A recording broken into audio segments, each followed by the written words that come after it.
What is going on, everybody? It's the Reformation Keegan, and I'm here today with another video. What we're talking about today are the top 5 covers of Shazam, or as I still call him, Captain Marvel. So, Shazam is definitely a character that is A level presented at a B level. And I think that there is this fear of being too comparable to Superman. And I think that's why he unfortunately takes a backseat in DC Comics. But just based off of origin and based off of ability alone, he is an A level character that I wish would be presented as such. And he happens to be my favorite character of all time. So if I sound a little biased, that's probably why. Because when I first started getting into comics when I was younger, I was inspired by Captain Marvel. And one of the reasons was I had something called a hero click.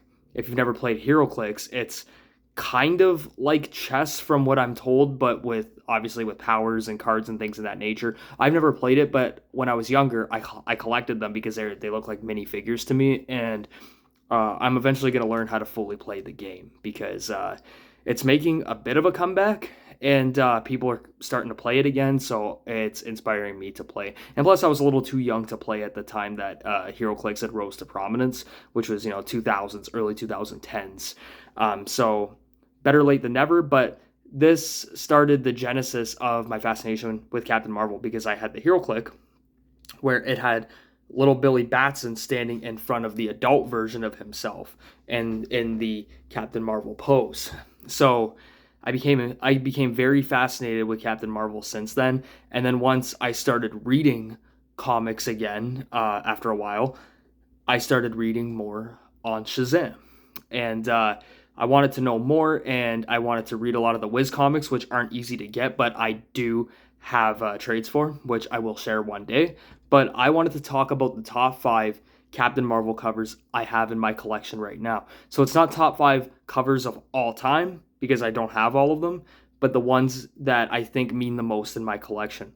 So what am I going for? Am I going for aesthetic? Am I going for story? Am I going for the historical lineage presented with this particular comic?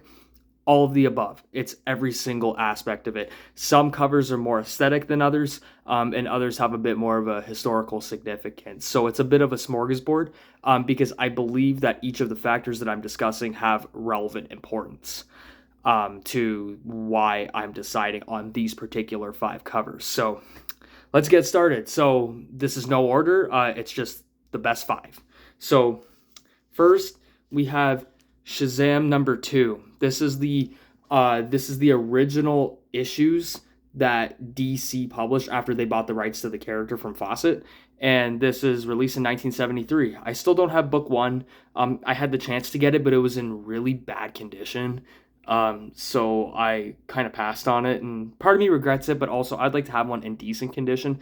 And I know from 1973 you are not going to find these mint for probably the most common findings of them because they're old, and two, the ones that are mint and graded above a 9 are probably a lot of money.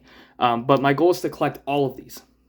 I believe there's 35 of them, and I have number 2. And I just love this cover because it, like me when I was younger, sentimentally, it captures the imagination of Captain Marvel. And you can see, the people here are awe-inspired by the presence of Captain Marvel, and this is really the lore of Captain Marvel because Billy Batson is a kid that gets these top-notch abilities and arguably the most overpowered character in DC, along with Black Adam, Superman, Martian Manhunter, Wonder Woman.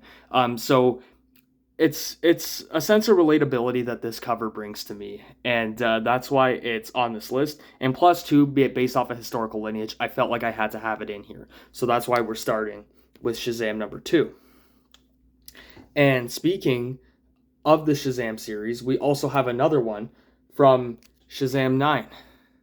So Shazam 9 is a really interesting one because I'm usually not a fan of the green backgrounds, and if you have read the most recent Shazam series by Mark Waid and Josie Campbell, you will notice that there is a variant cover that also has a green background that's kind of like a tribute to this, and it has Billy falling down the stairs very comically.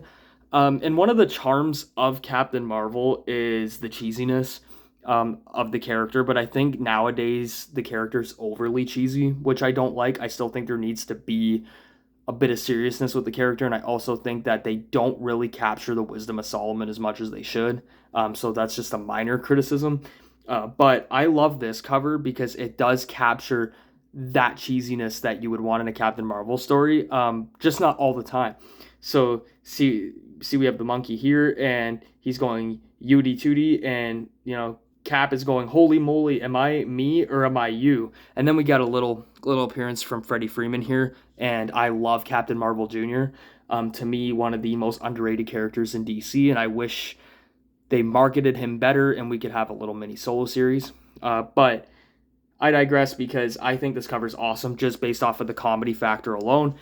And the comedy factor here makes sense on the premise of the character, but also because the character can still be serious but comedic. And I think that's where a fine balance needs to be in more modern Captain Marvel comics. So up next, we also have a very historically important cover. We have a mint copy of Shazam The New Beginning. This is a 4-issue miniseries that basically highlights his battles with Black Adam.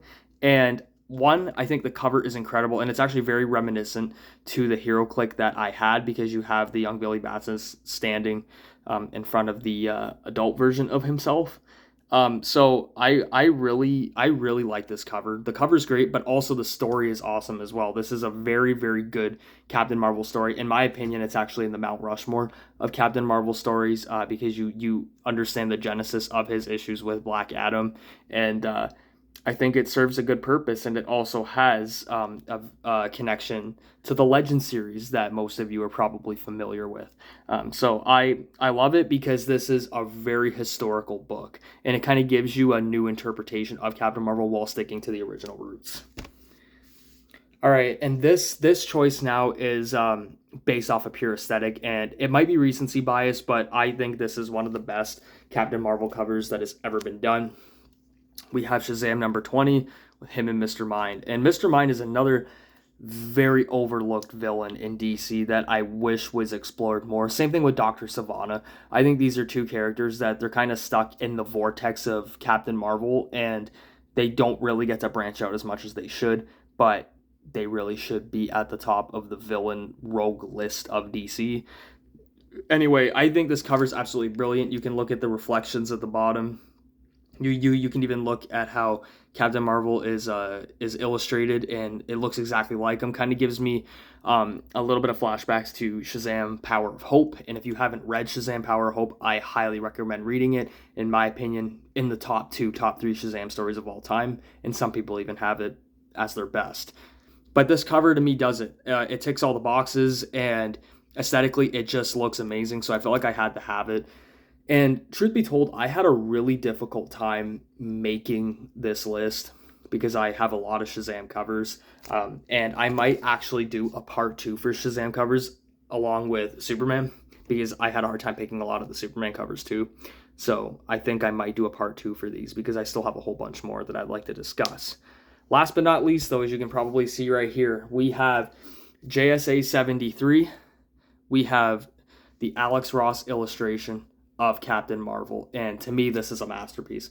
I think this is the best example of how Billy should look, and I like it because he's kind of rubbing his hands and he's deep in thought, and Alex Ross is really good at capturing the facial expressions of the people that he's drawing, and I think this is a perfect example where you have Cap in deep thought. And I also think the black background helps a lot and makes the portrait itself stand out. So I really love this. And it's also the perfect example of less is more, while also keeping to a lot of intricacy that goes into Alex Ross's pastel-like art.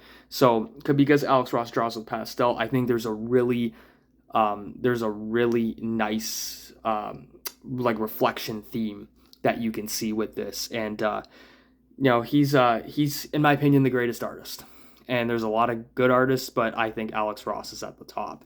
And I think this cover is why. And I was originally thinking about not including this in my top 5 because it is a JSA cover, but because it just has Captain Marvel in it, I felt like I had to include it because I was trying to stick with just individual Captain Marvel issues. but that cover's too good to pass up in my opinion. So that's why it's in my top 5. But again, like I said, I think I'm going to eventually make a part 2. So if you want to see that, let me know. Please hit the like button, please comment, and most of all, please subscribe. I'm trying to get my watch hours to 3,000, and I'm trying to get my subscriptions to 500. So if we can try to hit 500 subscribers, that would be great. And I know I just started the channel not that long ago, but the progression of it has been amazing, and I hope to keep it going. So if you are a supporter, thank you. And most of all, like I said, I'm going to say it again, please hit that subscribe button. It means a lot. We'll see you soon.